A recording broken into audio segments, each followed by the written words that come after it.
Viewers, இன்னைக்கு நம்ம இயக்குனர் ஹரியுடைய இயக்கத்தில் வெளிவர போகிற படத்தை பற்றி பார்க்க போகிறோம். சிங்கம் 1, சிங்கம் 2, இப்போ சிங்கம் 3.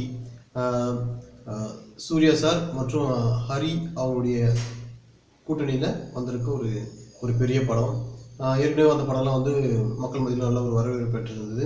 அதே போல் தான் இந்த படத்துடைய இது படம் ரிலீஸ் ஆயிருந்தாலும் அதே போல் எதிர்பார்ப்பு எல்லாருக்கும் மத்தியிலும் இருக்குது.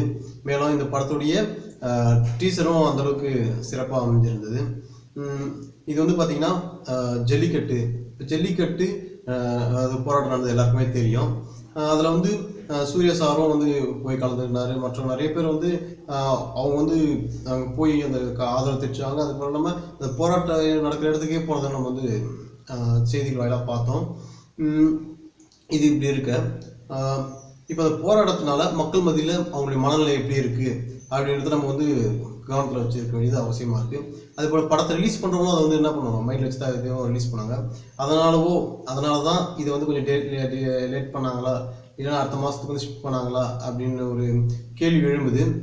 இருந்தாலும் இந்த படம் இந்த மாதம் இல்லை, அடுத்த மாதம் ரிலீஸ் ஆகுது. அதுவும் கொஞ்சம் போலீஸ் சம்மந்தமான போலீஸ் பெருமை சேர்க்கக்கூடிய படம் அப்படின்றதால கொஞ்சம் அவங்க யோசிச்சு தான் இந்த விஷயங்களை எடுத்திருப்பாங்கன்னு நினைக்கிறேன்.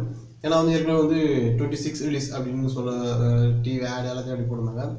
திடீர்னு வந்து இதை மாற்றும் போது மக்களுடைய மனநிலை கொஞ்சம் மாறணும்னு கூட அவங்க நினச்சிருக்கலாம். ஓகே, இதுதான் இந்த படத்துடைய புதிய அப்டேட்ஸ். மேலும்